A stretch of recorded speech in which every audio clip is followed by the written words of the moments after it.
También queremos darles las gracias a los asistentes por su presencia y también a nuestra panelista Ana Rojas por apoyar este espacio de interés para todos. Este webinar cubrirá aspectos relacionados a los conceptos de género enmarcado dentro de la gestión de riesgos. También queremos agradecer al programa Euroclima Más, financiado por la Unión Europea, por su apoyo para la realización de este evento. Antes de empezar, quisiera decir alguna información de lo que va a ser las reglas con las que se va a manejar este webinar. Primero, que los micrófonos los mantendremos en silencio durante toda la charla. Sin embargo, la función de chat que está a la derecha y alguno de ustedes la está utilizando se mantendrá abierta durante toda la sesión a que en ella realicen sus preguntas. Estas serán compiladas y al final leeré la mayoría de ellas a nuestra panelista. También está colocado al inicio del chat los nombres de Diana Espinosa y Pierre Maquilón, quienes estarán a cargo de los aspectos técnicos y de la compilación de las preguntas. Sus correos están anotados ahí para que si tienen algún problema o alguna dificultad técnica, por favor les escriban los correos y trataremos de solucionarlo a la brevedad. Este webinar será grabado y junto con la presentación más otro material que Ana nos ha facilitado, estará disponible en la página web del proyecto, así como que será difundido a través de las redes sociales de CIFEN. Este enlace será enviado a sus correos en breve. Ahora quisiera presentar a nuestra panelista, Ana Victoria Rojas, quien es costarricense y cuenta con 20 años de experiencia trabajando en desarrollo sostenible, de los cuales ha dedicado 15 años a alcanzar la igualdad de género en los sectores de energía renovable y cambio climático principalmente. Ana ha trabajado en América Latina, Europa, Asia y África, apoyando la transversalización de la perspectiva de género en proyectos e instituciones, desarrollando también herramientas y programas de capacitación e implementando procesos de incidencia política. Como consultora senior, actualmente apoya al Secretariado de Euroclima Más en sus esfuerzos para transversalizar la perspectiva de género en las actividades del programa. Con esto les damos la bienvenida. Ana, por favor, adelante, la audiencia es tuya. Pues muy buenos días a todas y a todas. Juan José, muchísimas gracias, no solo por la oportunidad, sino por una introducción tan linda. Sé que hay muchísimo interés. Ha sido muy interesante ver cuántas personas se han registrado para participar. Y espero que el contenido de la conversación pues les sea de interés. Como dijo Juan José, pues la presentación de hoy está enmarcada en el contexto del programa Euroclima Más, que ustedes saben es un programa que se implementa en 18 países y pues está guiado no solo por esa relación histórica de cooperación Europa-América Latina, sino también por el tema de igualdad de género que ha sido no solo recurrente en esas relaciones intercontinentales, sino que también están enmarcadas bajo la legislación internacional, no solo a través del Acuerdo de París, donde se identifica que la igualdad de género es uno de los principios guías del accionar de la acción climática, sino que también esto se recoge sobre todo a nivel de los procesos de revisión de las NDCs, de las contribuciones nacionales nacionalmente determinadas, y además dentro del marco de la Convención de Cambio Climático existe toda una institucionalidad de igualdad para tratar el tema de igualdad de género, orgullosamente surgido a partir de la COP realizada en Lima sobre todo, y luego reforzado el año pasado a través de la revisión del plan de acción que se hizo en la COP auspiciada por Chile.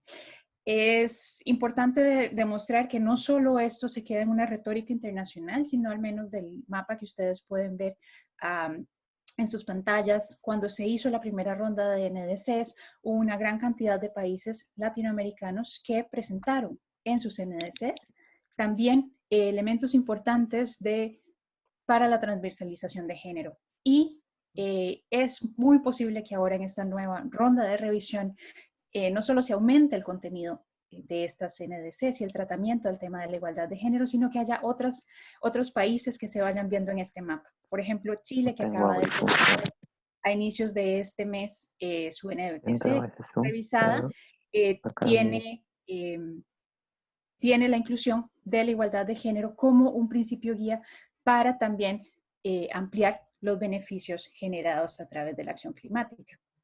Y esto es importante para el programa, no solo porque está diseñado para dar apoyo a los países en este tratamiento del tema, sino también porque a nivel de su creación identifica una serie de herramientas que es importante que tanto a nivel de trabajo de políticas como de los proyectos que se están apoyando sean llevadas a cabo. Y entonces, esta es la parte institucional. Y ahora, muy brevemente, me gustaría compartir con ustedes o repasar con ustedes algunos conceptos básicos de qué es lo que estamos hablando cuando hablamos de igualdad de género en el proyecto. Sí, les escucho. Bueno, lo primero, y pues ha de ser obvio, pero igual siempre es importante recordarlo, ¿no? Que sexo y género no son lo mismo. El sexo es aquella, las lógicas.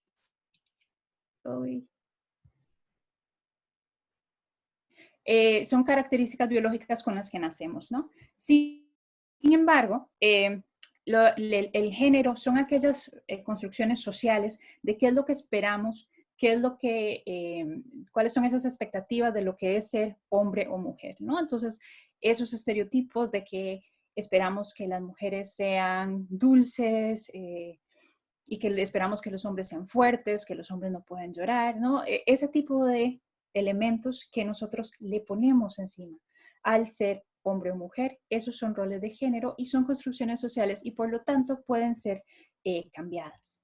Resulta que si bien es cierto, esperamos que haya una igualdad real entre hombres y mujeres, que tengamos el mismo acceso a los derechos y el mismo acceso a opciones, a beneficios. La realidad nos demuestra que no necesariamente esto es cierto. Y entonces es necesario pensar en acciones de equidad de género, que lo que hagan es subir el estatus de quienes se encuentran en situaciones de vulnerabilidad, de menos acceso o de menos oportunidades. Entonces, es una acción, trabajar en equidad de género quiere decir que se trabaja en acciones afirmativas, es un subir pisos, no un bajar pisos, lo cual a veces es un poco difícil de dar como mensaje, pero la equidad de género lo que busca es levantar a quien necesita apoyo. También cuando estamos hablando o analizando las diferentes participaciones y roles de mujeres y hombres, hay una tendencia en dividirlos por lo menos en tres áreas, ¿no? Entonces, aquellas necesidades que están muy relacionadas con el día a día, con nuestra sobrevivencia, a quién relacionamos con, ¿no? El sustento, la alimentación, quién cocina, quién se encarga del agua, quién trae el dinero al hogar, pero también esos roles de género nos permean el tipo de labores productivas en las que estamos, en las que nos desenvolvemos, ¿no? Entonces, incluso a nivel laboral vemos que hay una segregación muchas veces en cuanto al tipo de actividades que se ve como apropiada o en las que se involucran mujeres y hombres. También el análisis nos lleva a preguntarnos acerca de los intereses o a trabajar sobre intereses estratégicos, que son aquellos elementos que nos ayudan a cambiar ese estatus, esa relación hombre-mujer. Entonces son cambios realmente de reconocimientos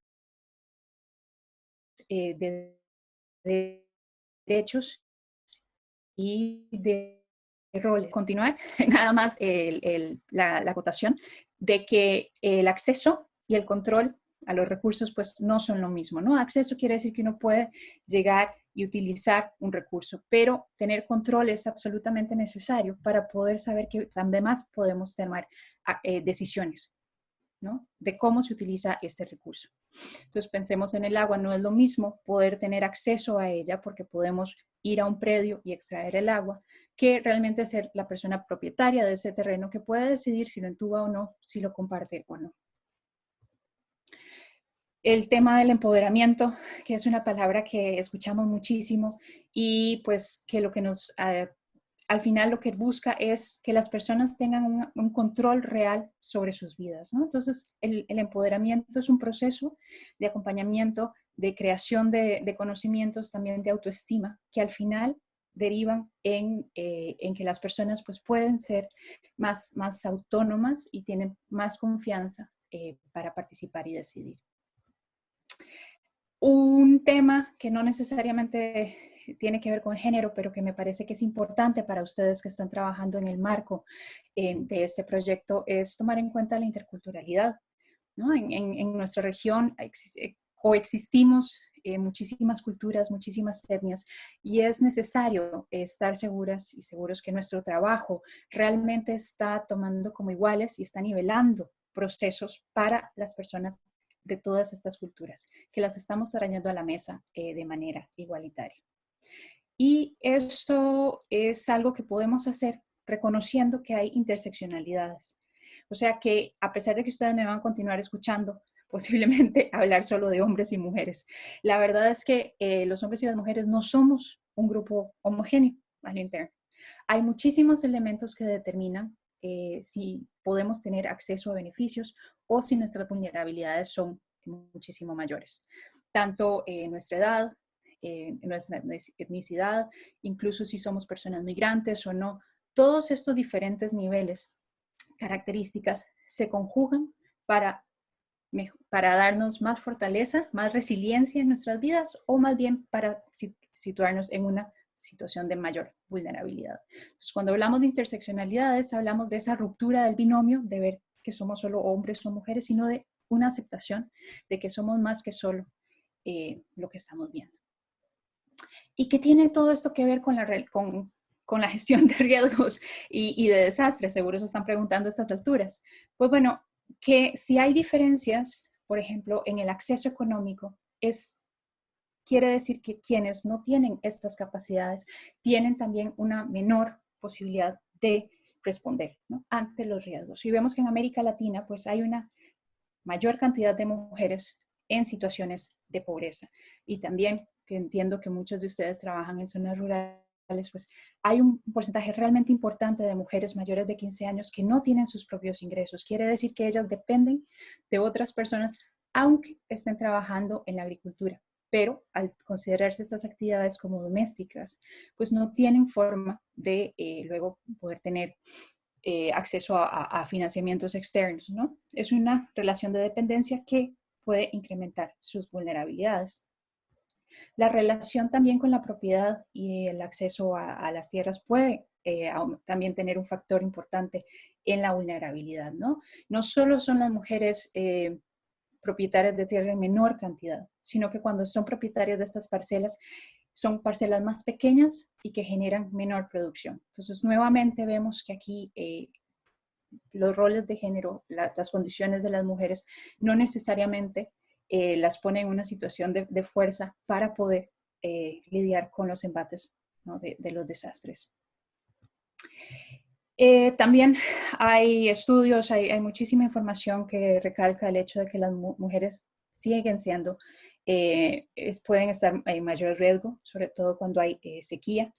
En la región no somos demasiado buenos para identificar los números en acceso al agua, pero sería importante ustedes que van a estar levantando información en el campo de entender en estas sequías qué tipo de impactos tiene, por ejemplo, en el acceso en el agua y quién va a estar encargada o encargado de estar recolectando esa agua si es que no está llegando directamente a las casas a través de las tuberías, ¿no? Entonces, ese impacto a través de aumento en horas de trabajo o falta de acceso para condiciones básicas, si se ve una diferencia en hogares con jefatura femenina o jefatura masculina en cuanto al acceso al agua, es importante. También para el trabajo en irrigación, que no se nos olviden los huertos familiares, ¿no? Porque muchas veces pensamos en irrigación para producción agrícola grande, pero no necesariamente para lo que es más íntimo, ¿no? Y si estamos pensando en este tipo de proyectos, no olvidarlo. Y por último, pues que la salinización del agua tiene efectos realmente demostrados en las mujeres embarazadas y puede generar problemas durante el embarazo. Además, las mujeres tienden a sufrir muchísimos impactos, no solo durante, sino después de que hay un embate de un desastre.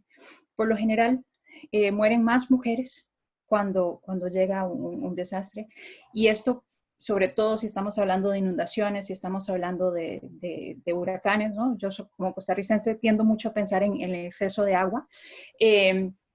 Es muy posible que las mujeres no evacúen rápidamente por sus labores de cuidado, ¿no? Antes de evacuar, si una es la encargada de velar por la familia, entonces tiene que invertir mucho tiempo en recoger las cosas para los niños, para las personas ancianas.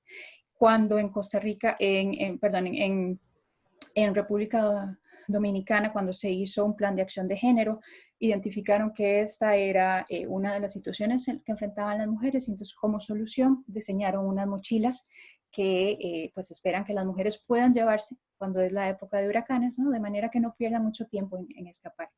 Y lo que quería decir es que cuando impactó el huracán Mitch en Centroamérica, una de las razones que luego se identificaron por qué las mujeres no evacuaron tampoco a tiempo fue porque muchas de ellas no tenían el permiso explícito de sus parejas para salir de sus casas.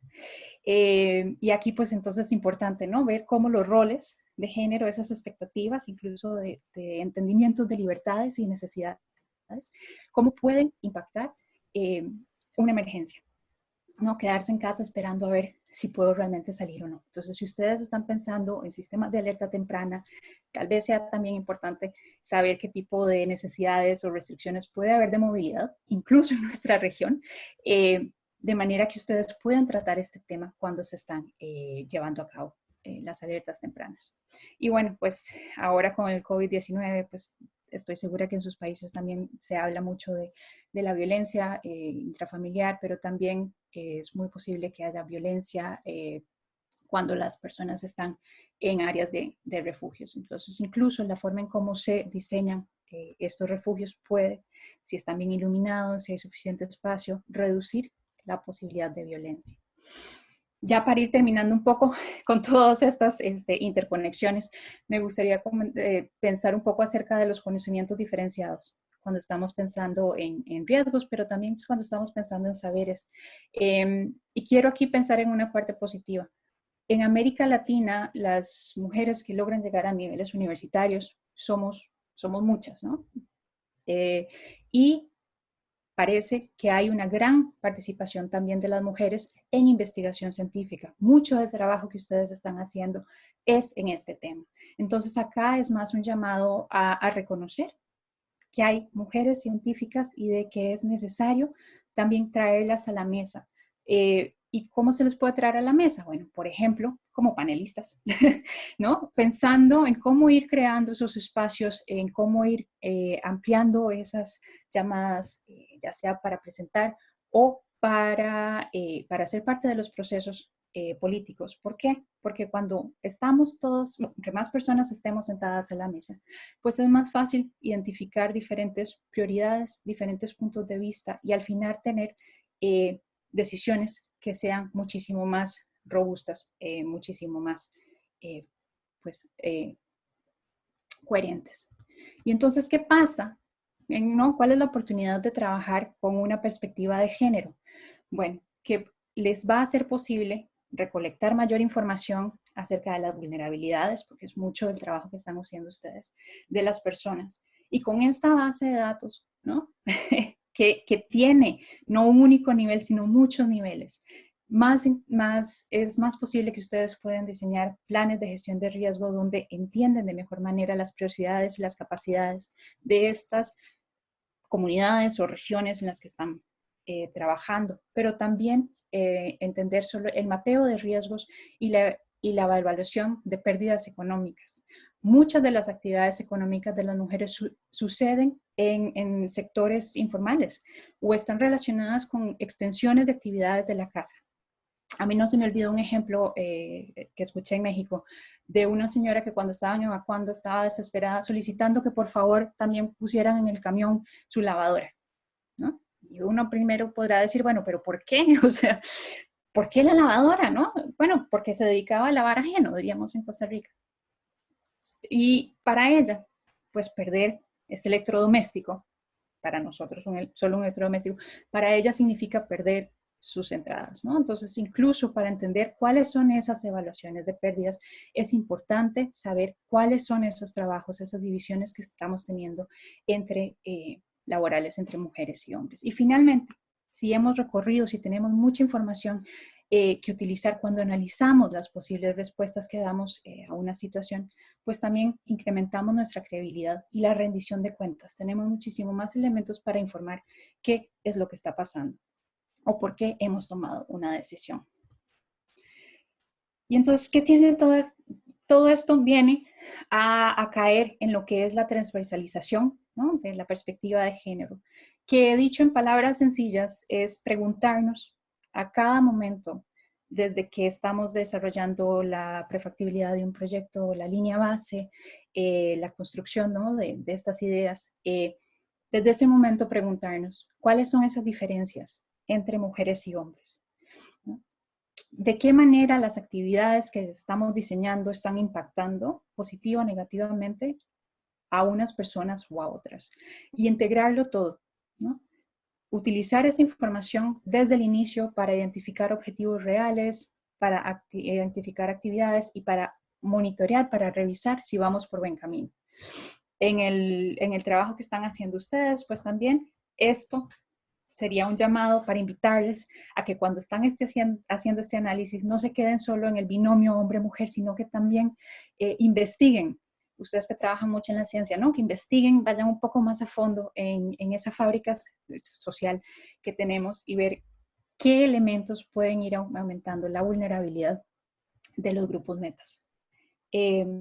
Cuando nosotros hacemos este trabajo, lo hacemos a través de un análisis de género, que es básicamente una metodología que nos permite identificar, ¿no?, todos estos elementos que les he ido conversando en los últimos minutos, ¿no? Y lo que hacemos es que guiados, ¿no?, de la mano de 5 preguntas, vamos investigando a cada paso cuál es el contexto, cuáles son esas barreras sociales, esas barreras económicas que pueden limitar, ¿no?, el acceso a beneficios o que pueden aumentar la vulnerabilidad.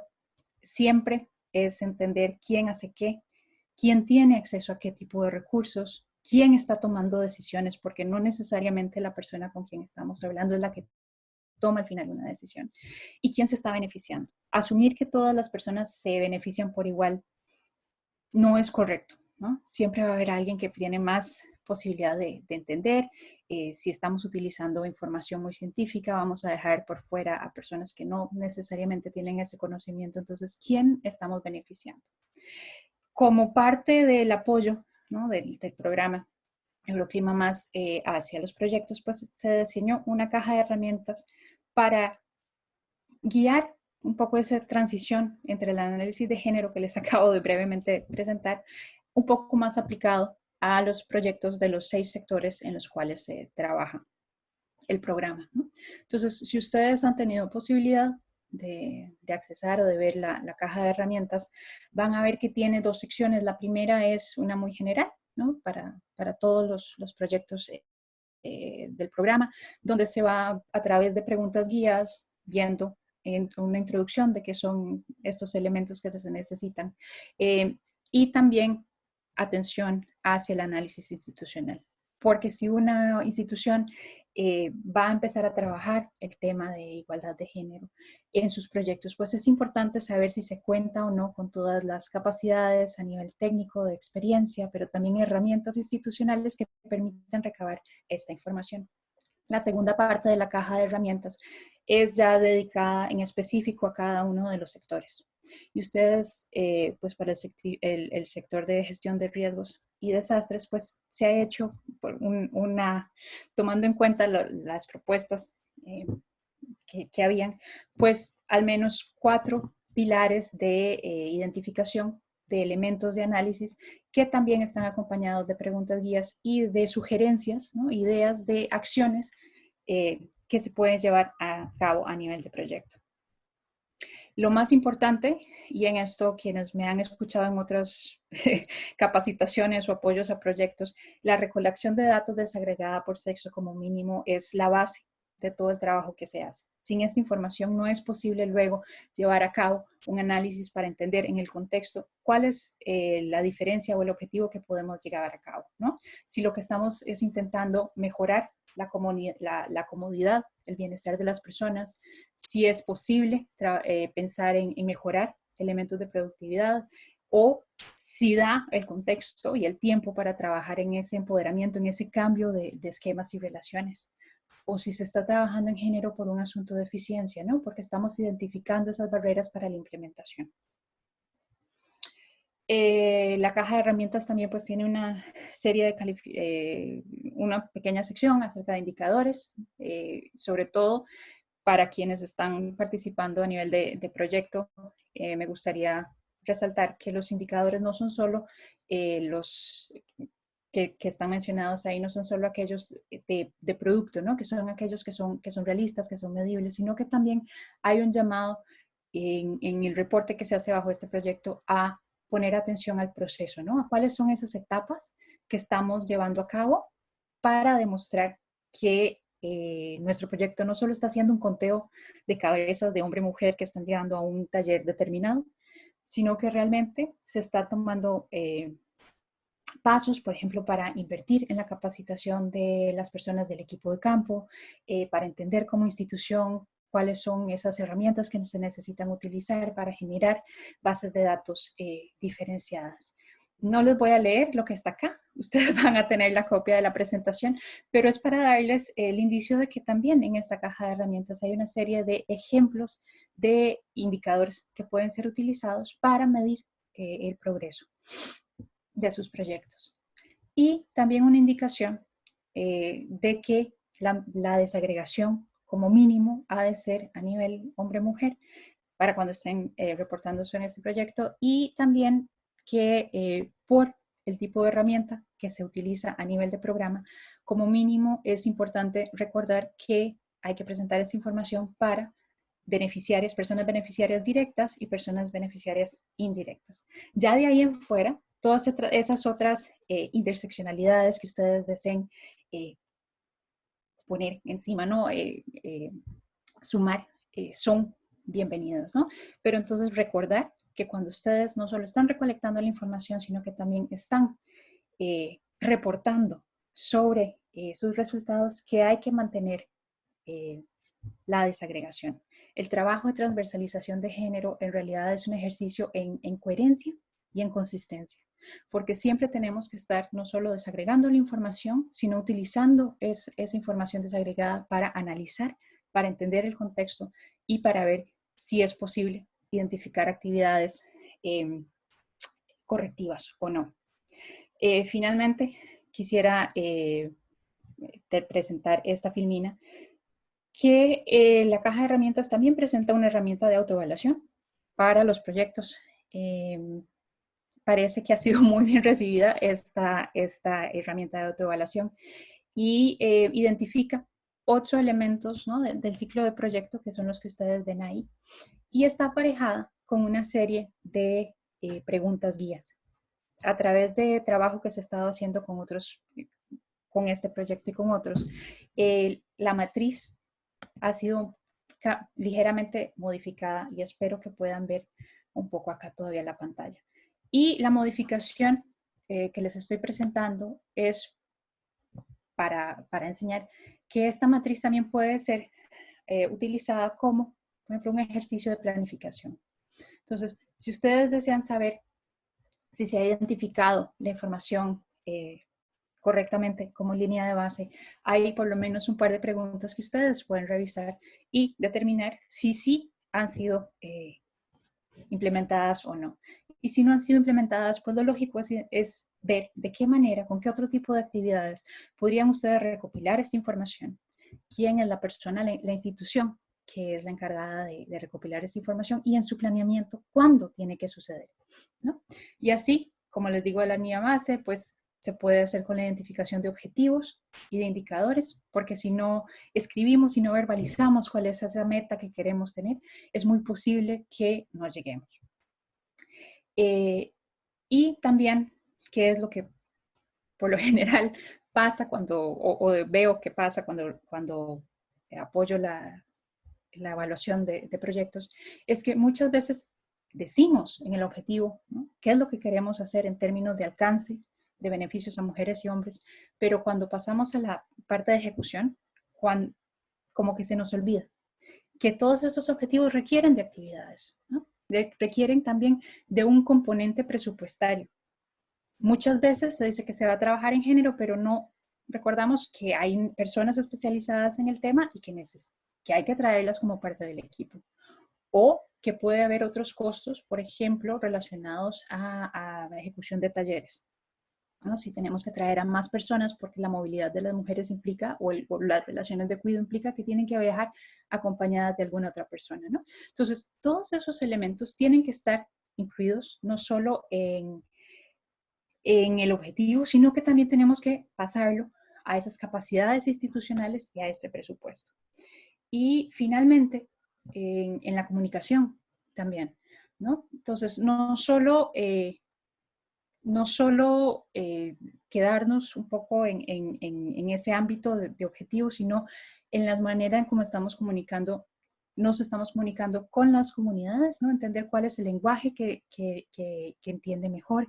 Muchísimas veces tenemos que utilizar no nuestra lengua, en mi caso mi lengua materna, que es el español, sino otras lenguas para comunicarnos.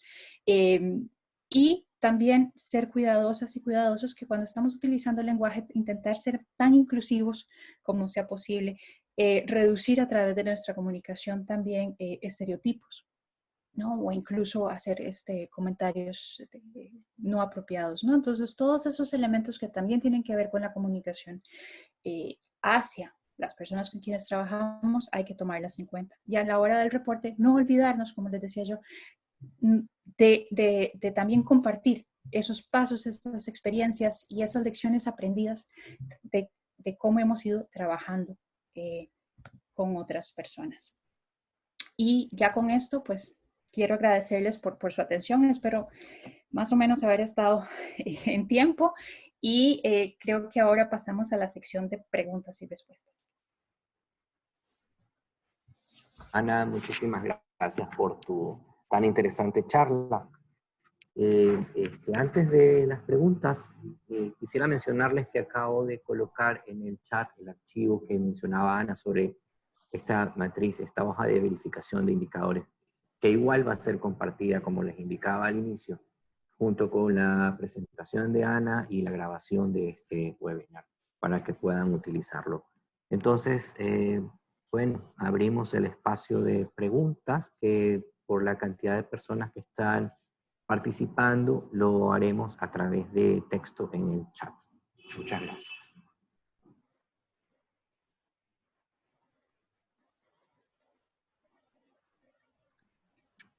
Bueno, teníamos Hola a todos. un comentario. Juan José, ¿cómo estás? Soy Diana Espinosa. Diana. Hola, sí, mira, les quería proponer, hay algunos colegas que han enviado sus preguntas en forma interna. Entonces, si es posible, quisiera ir leyendo algunas y de pronto Ana nos puede ir comentando al respecto. Hay algunos que las han enviado en grupal y otras que las han enviado en forma interna. Entonces tenemos ahí las preguntas que probablemente no todos. Si les parece bien, podría ir comenzando. Sí. Perfecto, Diana, por favor. Listo, gracias. Entonces, podríamos empezar con la siguiente, la primera pregunta. La primera pregunta es de Liliana Villanueva. Dice, ¿hay estudios sobre salud y género que pudieran caracterizar a la población en su vulnerabilidad frente a eventos extremos? La sequía es la principal amenaza. Esto con respecto a la sección de emergencias y gestión de riesgos agrícolas del Ministerio de Agricultura de Chile. Dice, mi consulta va en zonas rurales, especialmente en zonas de secano. Esa sería la primera pregunta. La respuesta es sí. Sí, sí hay estudios, no solo en la región, Por ejemplo, el que les mencionaba acerca de la salinidad, el primer estudio del que tengo, del agua y su impacto, ¿no?, en la preeclampsia y la eclampsia, es de Bangladesh, ¿no? Porque ahí, como ustedes saben, es un país que es un delta, y entonces están teniendo muchísimos problemas de salinización de fuentes de agua, y de ahí que empezaron a hacer la correlación y el estudio. Sin embargo, para darle una buena respuesta, creo que tengo que meterme en internet para buscar los que son más apropiados al contexto en el que esté usted. Y meterse pues a la OMS, por ejemplo, y los estudios de CEPAL también, que den información acerca de estas correlaciones entre género y salud. Si no me equivoco, es que ahora que mencioné a la CEPAL, en el 2014-2015, la agencia generó una guía sobre género y cambio climático, y ahí hay información a nivel regional sobre ciertos temas, incluidos agua y salud. Entonces es un recurso que se puede buscar. Ok, Ana. Nuestra siguiente pregunta sería de parte de Luis Mescher, de Senami. Él nos dice, definitivamente el tema de género está inmerso en el proyecto Euroclima, puesto que en los sistemas de alerta locales se van a necesitar el apoyo de ambos, hombre y mujer. Tal vez lo que habría que considerar es que se mencione el tema de género en los documentos que se estarían elaborando en el marco del proyecto Euroclima. Pues creo que lo que me queda es decir que sí, que yo estaría de acuerdo. Yo pues no soy parte del proyecto de ustedes, Juan José, no sé si más bien esta pregunta es para vos, porque sí tiene que ver con la forma en cómo los formatos y la comunicación de las actividades de proyecto se realizan. Ok, y nuestra última pregunta sería de Julián Yepes. ¿Qué elementos deben ser considerados para implementar un esquema de valoración de impacto social en proyectos de género? Un esquema de valoración. Valoración de impacto social en proyectos de género.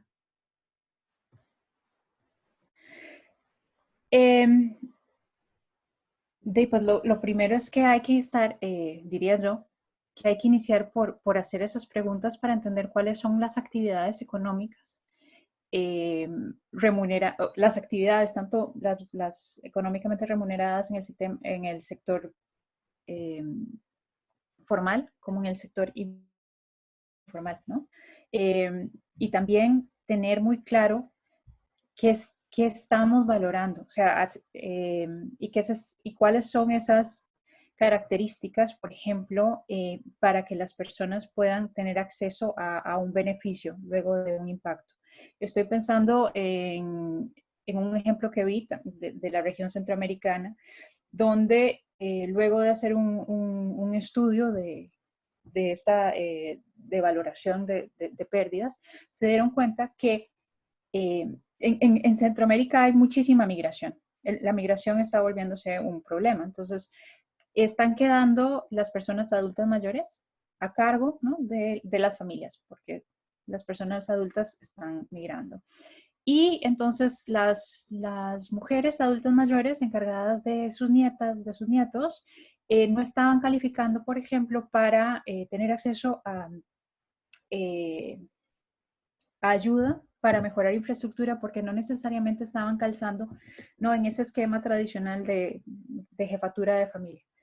Y es interesante, ¿no? Entonces poder entender cuando ustedes van al campo, ¿no?, qué tipo de características se están solicitando para que no solo valorar las pérdidas, sino para estar seguros de que hay una correlación con la realidad, porque si digamos, si esta casa de habitación está a nombre de una persona, pero esta persona migró, o ¿no?, ¿cómo hacemos para que quienes realmente están habitando esa parcela, ese terreno, puedan tener acceso porque están ahí?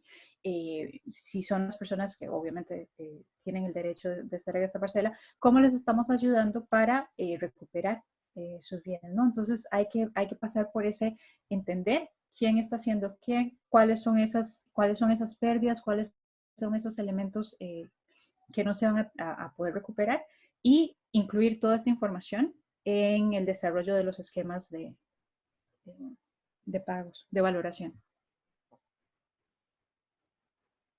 Ok, tenemos dos preguntas más. La una es de Luisa Cadena, nos dice, para la evaluación del riesgo de desastres, ¿existe alguna metodología para analizar la vulnerabilidad con perspectiva de género, considerando creencias o percepciones? CARE tiene metodologías para trabajar el tema de género con perspectiva. No estoy intercultural, pero habría que revisar, ¿no? Y si no la incluye, pues entonces el llamado es a revisarla, ¿no? Desde la perspectiva de género, pero también ir haciendo esa otra, aparejar, ¿no? Los elementos de interculturalidad en la metodología. Hay un manual de interculturalidad que se realizó para un proyecto en Perú, fue patrocinado por la GIZ, que si les interesa, pues también es un recurso al que pueden recurrir, ¿no? Entonces, ya sea los manuales de CARE para tratar el tema de género y luego hacer ese proceso de acoplarlo con el trabajo de Perú. También pensando en Perú, es posible que a nivel del Ministerio de Ambiente tengan mayor información o información mucho más actualizada, porque en el Perú desde el 2015, que se tiene el Plan de Acción de Género, han estado trabajando ¿no? en la temática de cambio climático con perspectiva de género, y una de las series prioritarias es el riesgo, ¿no? Entonces también sería importante conectar con ellos para directamente ver las metodologías y sobre todo las experiencias que han podido estar recopilando a nivel país. Ok, nuestra siguiente pregunta sería de Patricio Ganán. Nos dice, ¿cuáles serían los proyectos de género más exitosos desde su perspectiva y qué particularidad tienen que los hacen exitosos? Probablemente, si usted tiene alguno, nos podría comentar la experiencia de alguno. Pues con nombres y apellidos ahorita no se los puedo dar, pero ¿qué hace un proyecto exitoso? La consistencia. La consistencia. El trabajo de equidad de género implica que, como les dije, que paso a paso se vaya entendiendo la situación de mujeres y hombres en el campo. Los proyectos que son exitosos tienen una combinación de sensibilidad a nivel de la institución que implementa el trabajo, ¿no? Y capacidades técnicas para llevar a cargo el trabajo. De los que yo conozco, estas capacidades técnicas no se quedan, digamos, a nivel de oficina, a nivel central, sino que también están incorporadas en los equipos de campo. Y entonces lo que les hace exitosos es que pueden crear este diálogo y este entendimiento con las mujeres y con los hombres, y adecuar sus respuestas a lo que está saliendo, ¿no? de esta comunidad, de esta región o de esta información a nivel nacional. En cuanto a las características, entonces esto quiere decir que los proyectos que son exitosos no necesariamente vienen con todas las respuestas cocinadas, digamos, en mi país, sino que más bien son procesos de construcción conjunta, ¿no? De mucho escuchar y adaptarse para entender, ¿no? Y sobre todo reconocer las fortalezas que también puede haber dentro de estas comunidades y estas regiones. De manera que las personas no solo se vean como, ¿no? esta persona vulnerable, sino que se trabaje mucho en esa construcción o identificación de fortalezas que ya existen. De manera que luego el proyecto, una vez que el financiamiento termina, queda esa apropiación por parte de las personas en el campo para seguirlo llevando adelante, porque se saben reconocidas en las actividades y se sienten propietarias de esas soluciones que se han puesto a trabajar. Ok, Ana, tendríamos quizás espacio para 2 preguntas más y el resto ya las podremos compartir de pronto por vía online. Verónica Alvarado nos pregunta, ¿en la implementación de proyectos se recomienda tener el apoyo constante de una persona especialista en género o es mejor que los mismos técnicos puedan trabajar el tema? Pues en el mundo ideal serían las dos cosas, porque si las personas técnicas, ¿no? No manejan el tema, no tienen las herramientas suficientes, ¿no? Es posible que no se sientan en capacidad de llevar a cabo, ¿no?, las actividades que se están solicitando. Si no están sensibilizadas para tratar el tema de la equidad de género, es posible que a pesar de que, digamos, desde más arriba se les pida que lo hagan, no lo vayan a hacer. O que estén dando mensajes encontrados, ¿no? Porque si no nos sentimos cómodas o cómodos con lo que estamos haciendo, no lo vamos a hacer bien, ¿no? Entonces, primero es necesario tener personas sensibilizadas para estar seguros de que el trabajo, de que esa cara hacia comunidades sea la que necesitamos. Pero lo otro es que, y esto lo he visto pasar en proyectos, lo otro es que si no tenemos a personas especializadas o sobre todo con la responsabilidad de ver que haya consistencia en la implementación de actividades de género, no pasa, se nos olvida. Y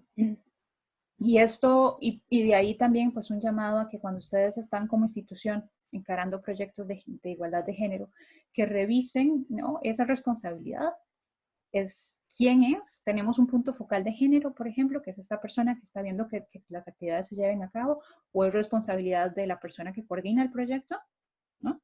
Les toca a ustedes decidir, pero tiene que haber alguien que es responsable y alguien que esté viendo también, sobre todo en proyectos donde involucran a tantas personas como este, que esos marcos de referencia, que esas guías, que esos formatos de recopilación de información o formatos de reporte que estén solicitando esta información y que si no se recibe, que haya alguien que identifique que falta esa información y vaya y la solicite, ¿no? Y decir, bueno, pero aquí no está la desagregación, no entiendo de dónde vienen estas prioridades, me lo pueden explicar.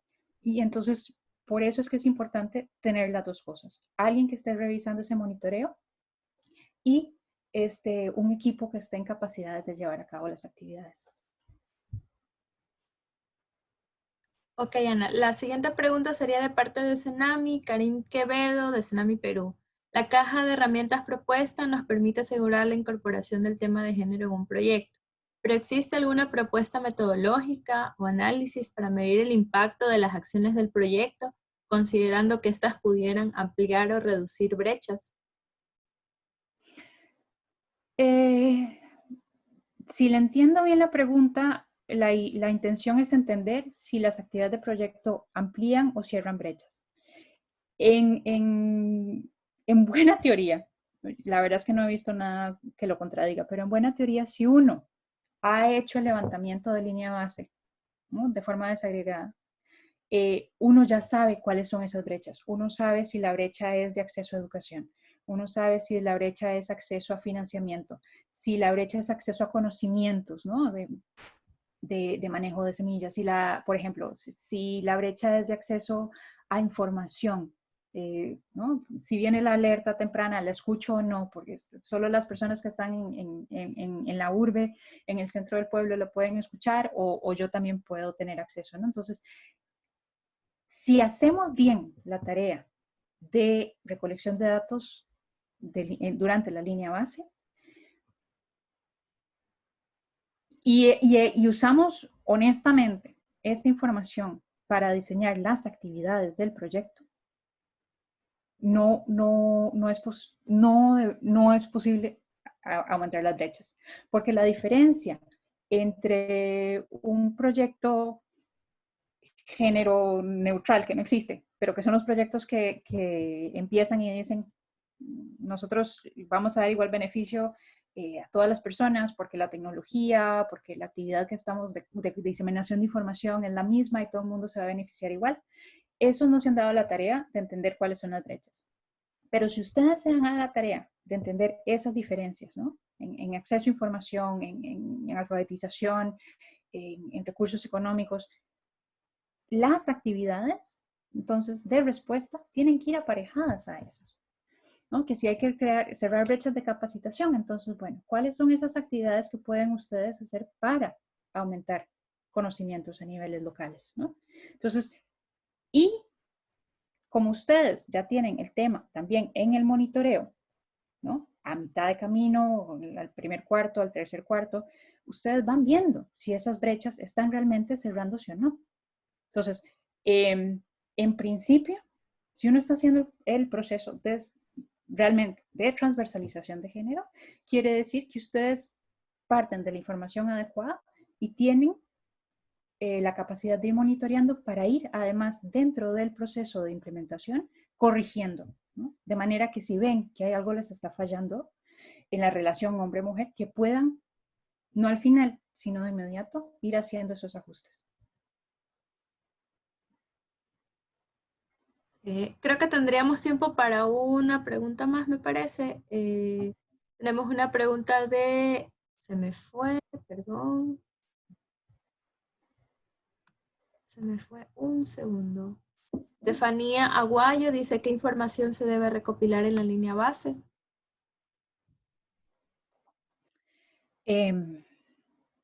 Pues de todo.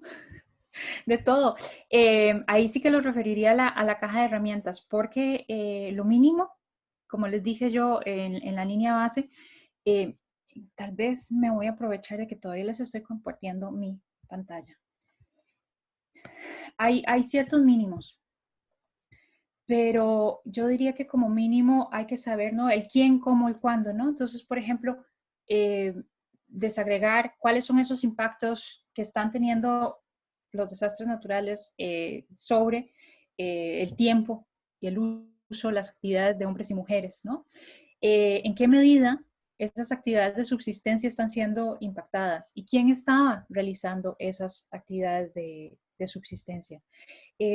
Las actividades productivas, ¿no? Y entender muy bien que las actividades productivas de las mujeres muchísimas veces están muy ligadas al hogar, ¿no? Entonces, que hay herramientas, ¿no? La máquina de coser, si la señora es costurera, que no necesariamente pensaríamos, ¿no? De inicio. Y luego también es muy importante, en muchísimos estudios, el análisis queda a nivel de hogares, ¿no? Y entonces el entender si esa jefatura de hogar, si el hecho de que haya un hombre o una mujer al frente del hogar hace una diferencia en términos de vulnerabilidades es muy importante. Si las mujeres representan el número mayor de personas pobres en la región, ¿no? Por lo general son también jefas de hogar. Uno ve en las estadísticas nacionales, uno ve en las estadísticas regionales que están en grados de pobreza más altos, ¿no? Entonces, toda esa información socioeconómica es importante que ustedes recolecten, ¿no? Ahora, esa información socioeconómica va a estar muy ligada al contexto en el que trabajen ustedes, ¿no? Entonces, la primera es, ¿qué tipo de información recopilan ustedes normalmente para su proyecto? Partiendo de ahí, ¿no? Porque ustedes saben muchísimo mejor que yo en su contexto, en su día a día, qué información es la que están pensando. Bueno, y ahí hay que empezar a ir más delgado. Y como mínimo, estarse preguntando, ¿no? ¿Cuál es la afectación o cuál es la información que necesito tener de las mujeres y los hombres? En algunos casos, por ejemplo, es necesario tal vez pensar en las edades, ¿no? Estoy pensando en un proyecto recién acerca de nutrición, ¿no? Entonces, para ellos era muy importante tener en cuenta la medición de niñas y niños de 0 a 5 años, ¿no? Cada proyecto es diferente, pero tener en cuenta eso y sobre todo saber que si ya en nuestra región, desgraciadamente, las comunidades rurales y las comunidades indígenas están en situaciones de mayor vulnerabilidad, de menor acceso a recursos, pues bueno, entonces también intentar incluir en esa línea de base de datos información que nos ayude a entender si estamos viendo que en el contexto en el que trabajamos, esos componentes, esas características también están afectando la vulnerabilidad de las personas. Ok, Ana, si te parece, tendríamos tiempo para las dos últimas preguntas. Me parece que estas dos preguntas que tenemos ya las han hecho algunos colegas más. Creo que contestaríamos algunos. Johanna Pérez de Colombia nos pregunta, en tu experiencia, ¿cuál crees que deba ser una línea de investigación para incluir en las universidades en el tema de en la materia género y gestión de riesgo de desastres?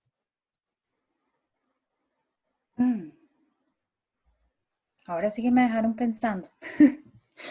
Em,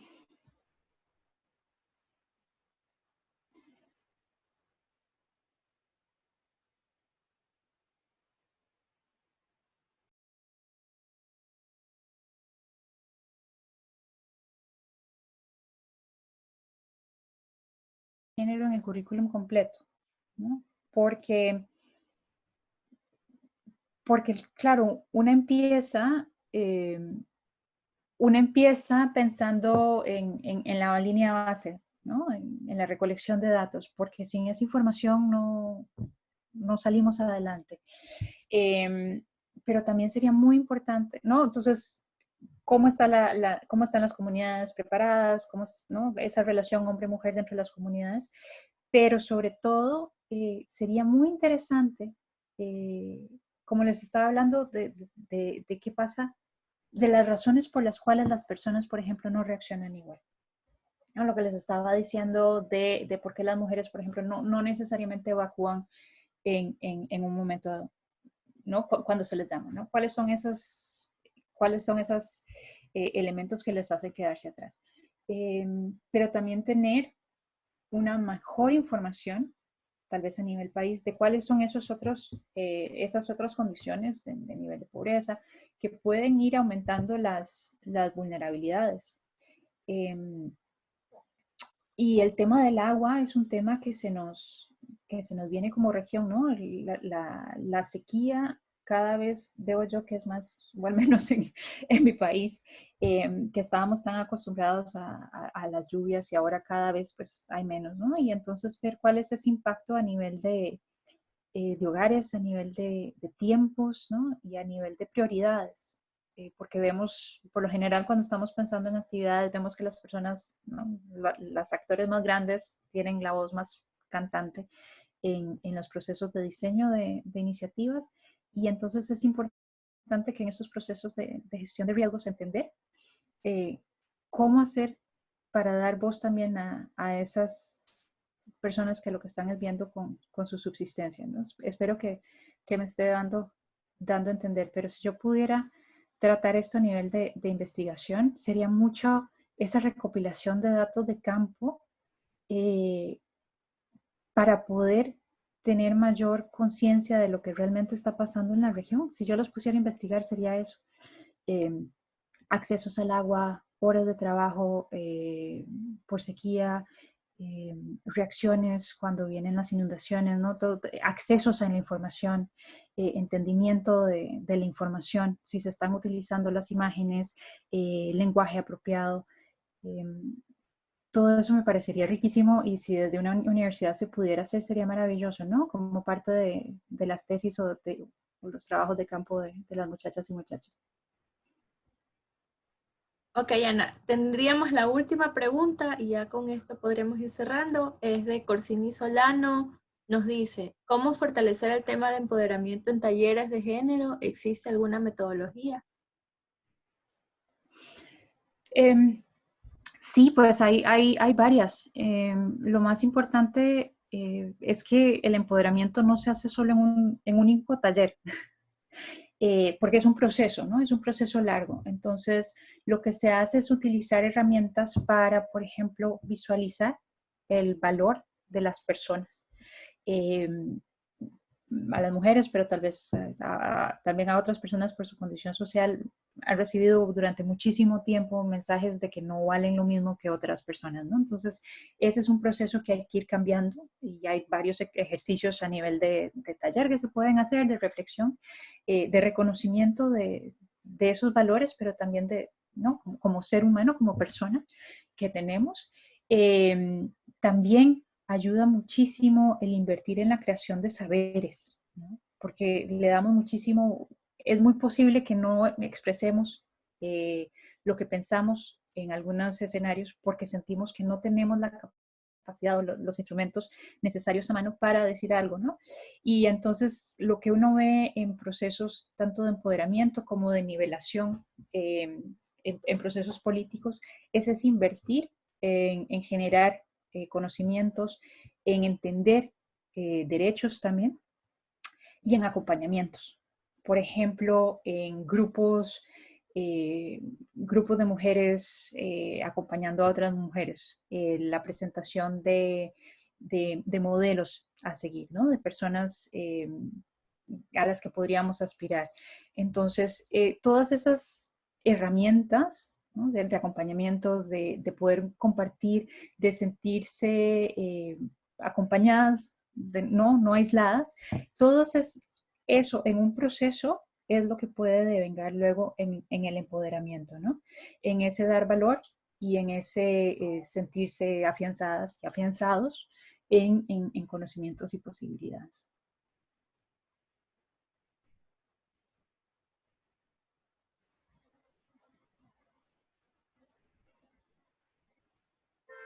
Diana. Ana, muchas gracias. Con esto cerraríamos el espacio de preguntas. Le daríamos paso a Juan José para que por favor pueda cerrar la reunión. Gracias. Gracias, Ana. Gracias, Diana. Antes de eso, teníamos unas preguntas de Cris Correa de Senami Perú y de Claudia Villarroel de la DMC de Chile, en el mismo sentido de cómo estamos aplicando el tema de género en el proyecto y qué perspectivas tenemos.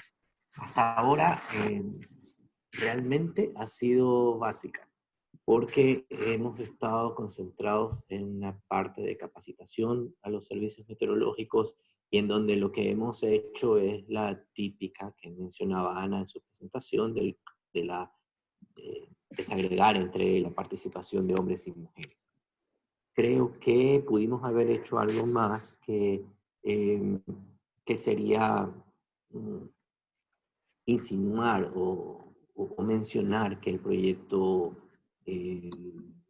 busca esta igualdad de género y lograr un poco favorecer también la participación equilibrada tanto de hombres como mujeres en los talleres de capacitación.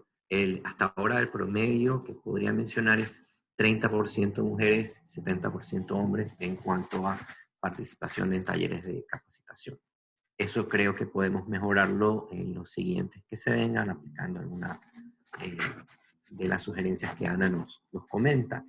Y a futuro, cuando ya vamos a trabajar más en territorio, más con otras instituciones, más con comunidades, pues aplicaremos estos indicadores que están mencionados en la matriz de verificación, que he compartido acá mismo en el chat y que igual será compartida con todos ustedes a sus correos, tanto la presentación, la matriz y también lo que es la caja de herramientas, que es bastante útil para eso. Bueno, también para ya ir finalizando, estamos colocando en el chat, lo acabo de agregar, el enlace a una evaluación de lo que es el taller, de algunos aspectos del taller que nos van a ayudar muchísimo a mejorar. Por favor, les agradeceríamos ingresar a ese enlace y contestar las evaluaciones. Y bueno, no queda más que agradecerles a todos ustedes por su participación. Un especial agradecimiento nuevamente a Ana Rojas por su tan ilustradora charla. También agradecer al programa Euroclima Más, financiado por la Unión Europea, por el apoyo para la realización de este evento.